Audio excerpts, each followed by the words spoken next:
Welcome to MacStories Unwind, a weekly review of everything MacStories and more. Today's show is brought to you by Daylight. I'm John Voorhees, and with me is Federico Viticci. Hey, Federico.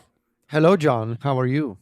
Very good, very good. I think that we should probably have a programming note right at the top here that we are not going to be recording Unwind next week. We'll be skipping a Friday just to take a little time off, and I don't know. We may have surprises in mind, but it'll make more sense next week. It will make more sense next week. Yes. We're taking a little breather, and I think we both could use it after the long summer and fall. So I certainly know I could. But we had, this was the culmination of my big week, which came about a month after your big week, which is I published my macOS Monterey review. And we could sit here all day and talk about it, but we already did that on App Stories. So I think I will just leave folks with the general theme and to give them maybe a reason to check it out if they haven't done so already, this is kind of, I think Monterey is the culmination of a 3-year journey to a large degree that started with Catalina and then, evolved into Big Sur and now Monterey, which is bringing the Mac in better alignment with the iPad and the iPhone. And I use alignment a lot. I use that term a lot, mainly because I don't think what Apple is intending to do is merging the operating systems, which is something that people feared for a long time. The things just should work better together and in ways that are similar, where it makes sense for them to work more similarly to each other, so that it's easier for all the people who started on the iPhone or the iPad to pick up the Mac and use it too.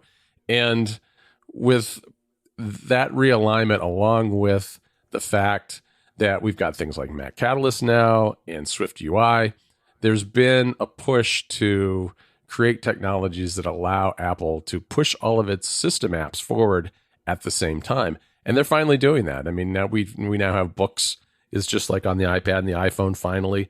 Maps is moving in lockstep on all platforms, which it historically hasn't done. It's really across the boards. Messages too, another notable one where the Mac lagged for a long time.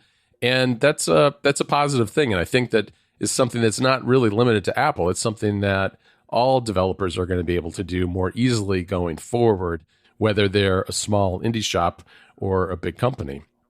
And I think that that's just good for users in general. And that's the theme of this review, which covers many of the same changes that you did in the iOS and iPadOS review, because a lot of those changes were across all of the apps, including things like SharePlay, which isn't out yet in the Mac, but SharePlay and Messages and Maps and Books and all those different apps. So that was the review, and it was out on we went out on Monday, and it feels like an eon ago already. And you also included some shortcuts that people can download for specifically created for shortcuts on the Mac, right? Yeah, exactly. It's those shortcuts are meant. They're fairly simple ones, but they're meant to kind of show off what's unique about the Mac and shortcuts, as well as some of the limitations, because I've had to work around some Safari limitations, which I know you've bumped into as well, and the fact that the share sheet is not a thing on the Mac. I mean, there is a share button on the Mac, but it doesn't work with shortcuts. I hope that changes in the future, but there are ways to get around it using things like AppleScript and services menus and that sort of thing. But yes, there are 4 shortcuts in there, things like clipping from web pages with a link, focused writing and craft, and which also features timery and dark noise, and a bunch of other things. Nice. I also covered a new OS, more specifically OS updates. I wrote about iOS and iPadOS 15.1. This is the first major update to the operating systems that came out last month. 15.1, not a huge release. Really, the best way to think about it is it adds SharePlay for FaceTime, and it brings back the old tab bar design on Safari for iPad. So Safari for iPad, heavily criticized by everyone, myself included, in the Safari section of my iOS 15 review in September.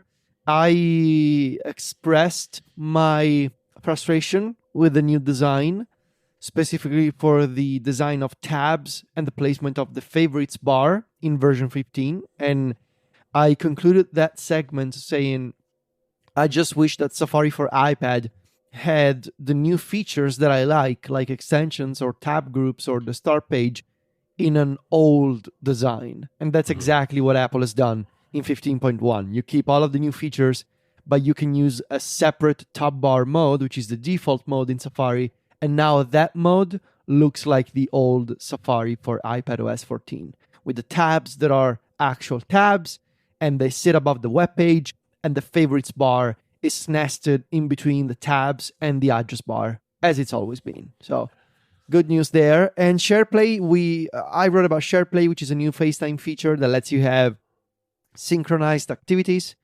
There's a bunch of examples in the story, so go check out the screenshots if you're curious to see how it all works.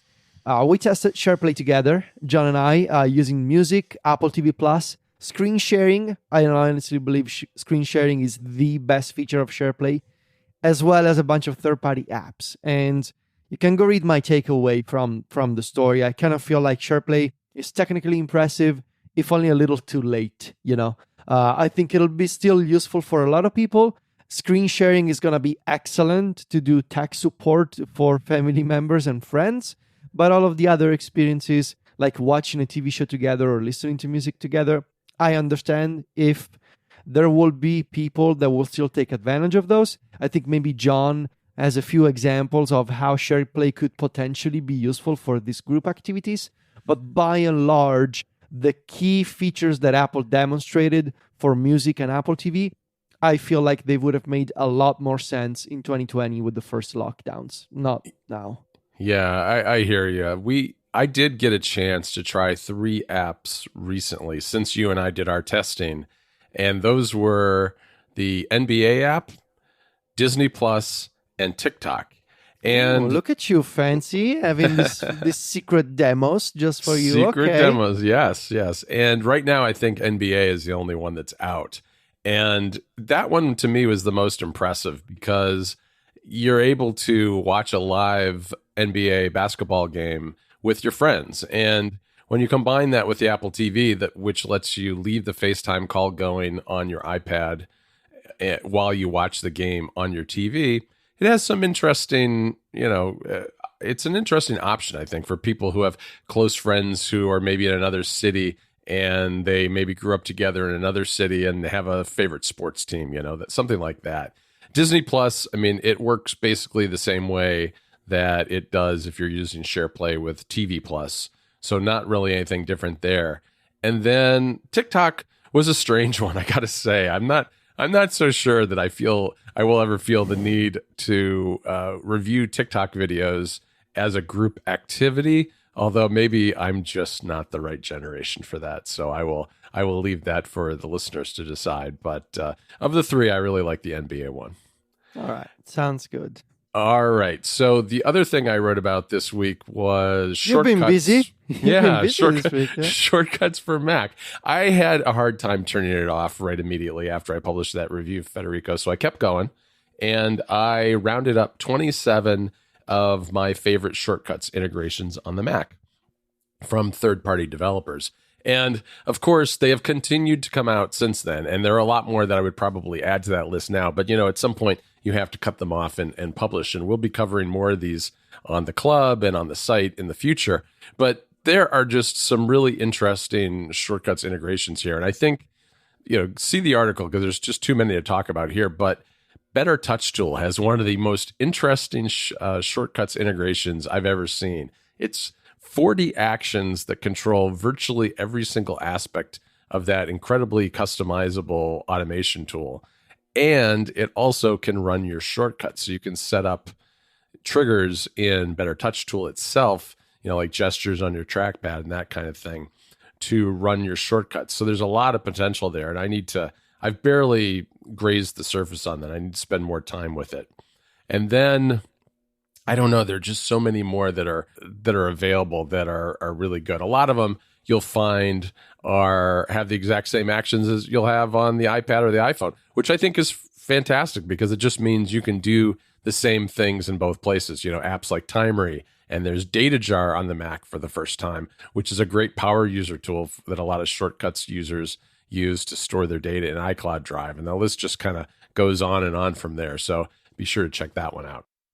Very nice. And you also linked to Austin Mann's review of the MacBook Pro, the new MacBook Pros. Now, this one is interesting to me because Austin typically reviews, like, I think a lot of us in our circle of the internet know Austin because of his incredible work on iPhone photography and new iPhone reviews. But this time, he did a review of the MacBook Pro.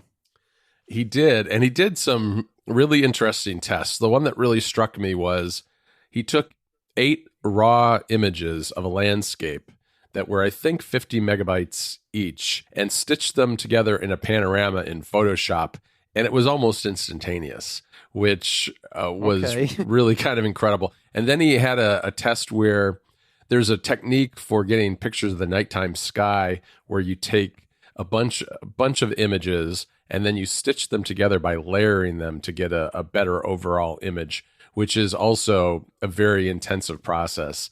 And that was fast too. I mean, you really have to read the details to see, but generally speaking, it seemed as though he found and this was the very top of the end M1 MacBook Pro that he was using that had the M1 Max, 64 gigabytes of RAM, and an 8 terabyte SSD.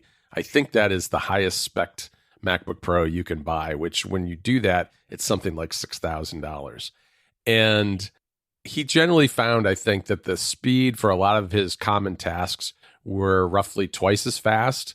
The charging was roughly twice as fast, and it was almost impossible to put a dent in the battery because he was running Cinemark benchmarks as well as these other photographic tests that I already described, and ran all those and was still at 99% battery. So it's really a story about the combination of the power efficiency along with the raw speed that the M1 Max has that really has improved his workflow. And it sounds like a terrific tool for anybody who's doing video or photography. All right, Federico, let's move on to the club. And this week you had an interesting extension column all about shortcuts. Do you want to tell me what that was about? Yeah, so I had this story sort of in the back of my mind for a while now, and it's been bothering me a lot, this topic. I wrote this extension article for Weekly on the inconsistencies between new features for apps on iOS and iPadOS, specifically new features for Apple apps on the system, and their shortcuts equivalents, right? Their shortcuts actions, and how over the past few years, this gap has only grown. So this sort of discrepancy between shortcuts and system apps has only gotten bigger over the past few years. And I read about some of the examples and wanted to mention just a couple here. There's more in the story. Like, for example, this is something that we mentioned before on our podcasts, how reminders got a bunch of excellent additions in iOS and iPadOS 15. The most important one being tagging. There's tagging support in reminders, but there's no tagging support whatsoever in iOS. And as of iOS 15.2 beta 1, which came out this week, so the first beta of the second major update to iOS 15, there's still no tagging nowhere to be found. Or how, even worse, notes actions. Notes actions for shortcuts were introduced 2.5 years ago in March 2019. Back then, shortcuts was still an app that you needed to download from the App Store. That used to be a thing before it became a built-in application. Those notes actions, they are still limited to plain text only. They don't support rich links, they don't support images, they don't support attachments or rich text formatting, none of that. So I wrote this story on how and maybe why this happens and what Apple needs to do. And there's more examples of this inconsistency between shortcuts and iOS and iPadOS. And I feel like this is an important story. It also gives people a good idea of what the club is. And I'm probably going to publish this soon on MacStories as a free article that can also show more readers what the club is all about, and the kind Right. of editorial pieces that we also publish on MacStories Weekly, which is, a lot of people think of Weekly as links and apps, and there's definitely a component of that, but there's also plenty of stories and articles that we publish in Weekly. And because I feel like this is an important story, I will use it as a free demo, if you will, of the club. Yeah, I think that's a great idea to do.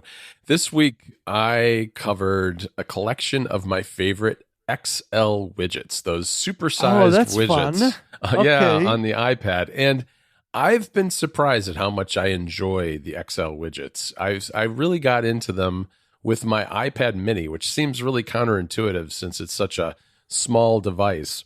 But I've been setting up these home screens that are kind of activity based, and I've found that having those XL widgets is just a kind of a nice way to break up those screens and make them feel unique and allow and act as entry points into those activities. So things like Music Harbor, for instance, I just go to that music page that I've set up and I see all the latest releases, plus some that are coming in the coming weeks. So wrote about, I think, 6 of those, which are really fantastic. Yeah, well, you could say they are not fantastic. They are excellent. The excellent. Oh, that's very good, Federico. Wow. I thought I did this podcast with Federico Viticci. It turns out it's Stephen Hackett who's actually my co-host. It got to me. I'm sorry. I've become one of those people. I know. Okay. All right. We also had a new episode of MacStories Unplugged, which is our club exclusive podcast where I talked all about the behind the scenes of the macOS review this year, which was a little different than in past years, just because of things we had going on at MacStories over the summer, as well as new tools that I'm using. And Federico, we also, I already mentioned this, but on App Stories this week, we talked about the Monterey review Of too. course. So it's been kind of an all John all the time kind of week. It's been around a John week. It's been a John Voorhees week on MacStories, on App Stories. Everything is all about the stories. John. All the stories are about John and macOS Monterey. So go read the review. I should also say it's a very approachable review. In sort of in the style of what I did for my iOS and iPadOS one. John also did some really excellent work in making the review more approachable, more easier to appreciate. And that's not to say that there was less work involved. If anything, it's a lot more work and it's a lot more difficult to explain complicated concepts with a more compact form factor, if you will. Right. It's a lot more challenging. It's easier to just write, to just throw a bunch of words, a lot of words on an empty document. And I've realized this summer that it's much more challenging to condense your thoughts and explain these concepts clearly to more people. And I feel like you've been able to do that with this review. So if maybe you're thinking, oh, this is another one of those long reviews that is going to be, like a chore to get through, believe me, it's not. So go check it out. And if you're a Club MacStories member, there's also an ebook version that you can download if you want to read offline, and all club members can get it. So I recommend reading it. All right. Well, thanks, Federico. All right. Let me tell you about our sponsor for this episode, which is Daylight. And Daylight is the award-winning CRM and productivity app made exclusively for your Mac. And it's on Monterey now, too, and ready for the new operating system. Daylight goes beyond the essential CRM experience or project management tools for small businesses. It seamlessly integrates with Apple devices and most of the built-in Apple apps and features you already use and love, whether or not you have an internet connection. The app has direct Apple Mail integration, so you and your team can capture all of your email communications in one place. That means you can create opportunities, appointments, and tasks in Daylight right from your Mail app. Daylight's productivity-focused design helps you and your team get more done throughout the day and throughout the entire customer lifecycle. From meeting prospects and winning business to managing the moving pieces of projects, all the way through to following up on referrals and repeat business, you can do all of it in Daylight. If you live by the Mac, you'll love Daylight. You can start a 30-day free trial right now by going to daylight.marketcircle.com. Again, that's daylight, DAYLITE.marketcircle.com to learn more about this fantastic CRM app and to sign up for the 30-day free trial. Our thanks to Daylight for sponsoring MacStories and Unwind this week. Okay, Federico, before we hit our picks, I do want to mention a game that's coming soon on arcade. There is not a new title this week, or maybe there was. I think it was this Crayola game, and I don't know. Crayon games don't get me excited. But coming soon is Galaga Wars. And oh, nice. This caught my eye because Galaga is a game. Galaga is one of the few arcade games, like true in an actual video game arcade games that I was ever good at, I think. And I just played a lot of Galaga back in the day and got really good at it, and can still, if I find one of those machines in a restaurant or bar somewhere, I can still play really well because I know all the patterns and they've just been burned into my brain forever. Yeah. And it's a little different. This game I think is a little different than that, but I like Galaga. I'm glad it still exists. I'm glad that the tradition is moving forward of having Galaga games on both arcade and elsewhere. So check it out. I'm looking forward to giving it a try myself. I'm not sure when it's coming out, but Apple says soon. Nice. Okay. So for Unwind picks, I do have one, and it's a PS5 game. I'm pretty sure you can also get it on PS4. I'm just playing it on PlayStation 5 myself.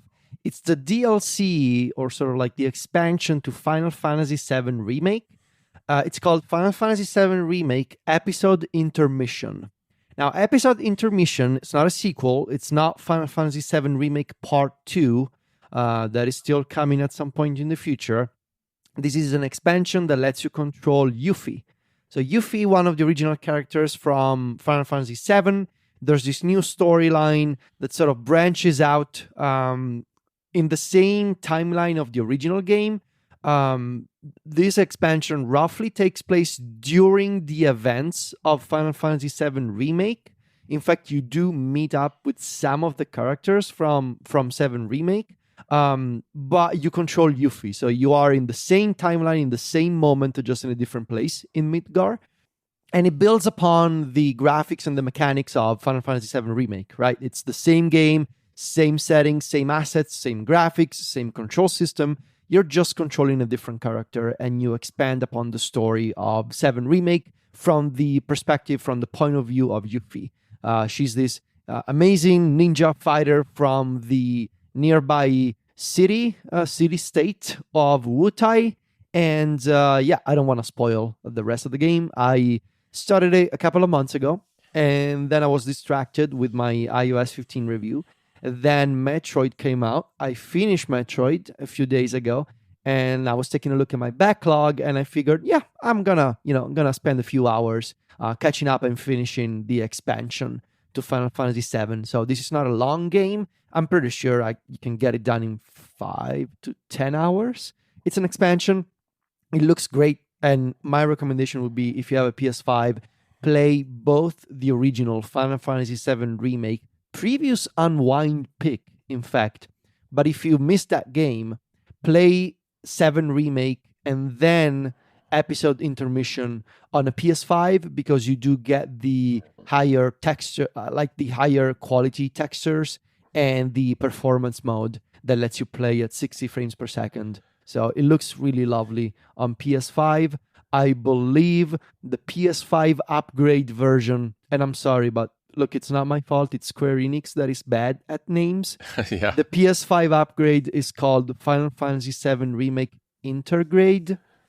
Again, not my fault. Okay, I don't understand that at all. You need to understand it's not my fault. I'm just repeating facts here. I know. But yes, play the PS5 version if possible, because it looks so much better than the PS4 version. So, Episode Intermission is the DLC. Play this one after you finished the main story from Final Fantasy VII Remake.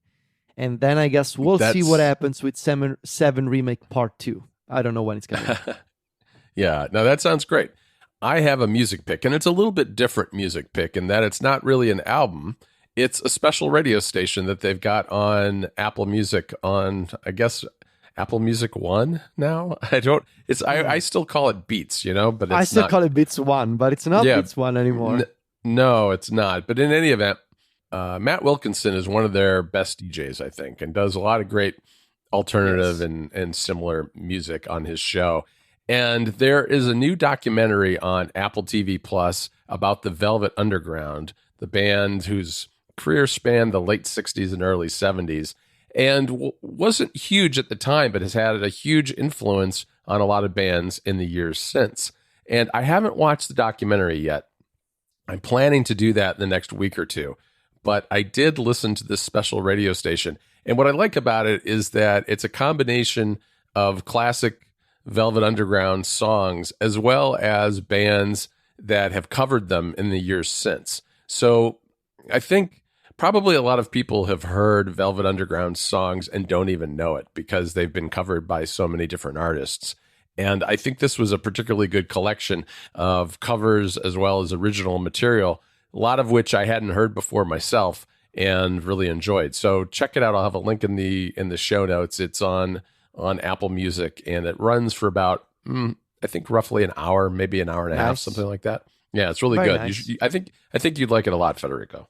Yeah, I like some of the programs on Apple Music One. So I'll check it out. All right, cool. All right, well, that's it for this week. You can find me and Federico over at MacStories writing away, as well as on Twitter and Instagram. Federico is at Viticci on both. That's VITICCI. And I'm at John Voorhees. JOHNVOORHWS. Talk to you in a couple of weeks, Federico. Ciao, John.